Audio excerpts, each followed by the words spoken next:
ও দেখি এটা সিনা সিনা লাগে। সে নামাজরত অবস্থায় ওর পেছন থেকে ওকে লক্ষ্য করে ওর ফোনের দিকে লক্ষ্য করার পর ওই যখন রুকুতে যায় বা সিজদাতে যায় তখন ওই ফোনটা সে সাথে সাথে নিয়ে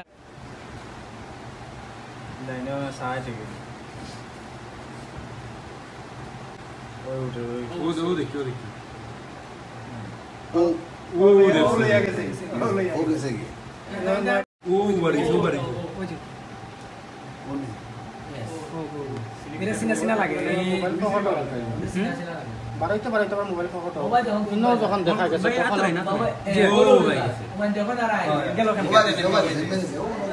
ওদিকে গিয়া ওদিকে ঢুকছে মনে করছে এইটা আমাদের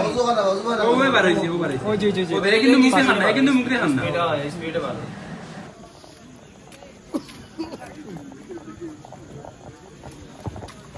আমার ছোট ভাই আজকে গেছিল নামাজ পড়তে দক্ষিণ বাজার মসজিদে। তো এখানে সে নামাজরত অবস্থায় ওর পেছন থেকে ওকে লক্ষ্য করে ওর ফোনের দিকে লক্ষ্য করার পর ওই যখন রুকুতে যায় বা সিজদাতে যায় তখন ওই ফোনটা সে সাথে সাথে নিয়ে আসে এবং নিয়ে সোজা স্টেশন চলে আসে। তারপর আমরা সিসি ক্যামেরাতে অনেক সময় এনকোয়ারি করছিলাম। এনকোয়ারি করার পর আমরা স্টেশন আসছি। স্টেশন আসার পর আমরা স্যারের হেল্প নিছি। এখানে পুলিশ একজন সহকারী ছিলেন, ওনার সহযোগিতা নিছি। উনি আমাদেরকে একটু কোঅপারেট করেছেন যে ওকে চেনার জন্য। তারপরে